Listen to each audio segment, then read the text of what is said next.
I think that the law is very important. When someone comes in who hasn't minded their P's and Q's, who hasn't followed the law, they ought to know where they are and why they're there and what's happening.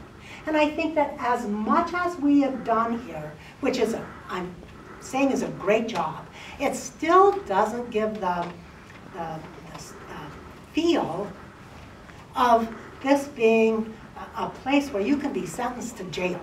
From my perspective, Hall County has really looked at all sides of this issue as much as possible.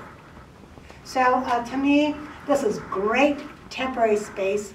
I applaud the people that accomplished this, but it is not something that I want to see Hall County use long term as as a place where we sentence people to jail or to whatever the consequence is for their deeds.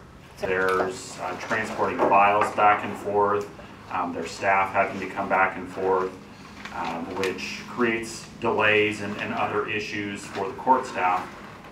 But it also creates, I think, a substantial inconvenience for the public, because if they've got to come to this courtroom, then they're coming through security to get here, and regularly they would be going back to the courthouse to get paperwork or to sign documents. So then they're leaving this building, going into another building, passing through security again to get their paperwork. So that affects the amount of time they have to spend to come to court. It affects their access to the court system, and just the convenience factor for the public, for attorneys,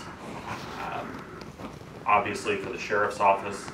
So we do appreciate the county with setting this facility up. It's not ideal because of the different locations, but it's as you can see, it's made a lot of progress in a few weeks, and it is a functional courtroom. So the needs are growing faster than what we can provide, and we're doing everything we can. It's just we got to figure out what Hall County can afford. You know, we've had the property tax valuations and the increases in property taxes. We got to figure out what we can do with the tax dollars that we have, and still provide the space that we have to provide to do our courts justice.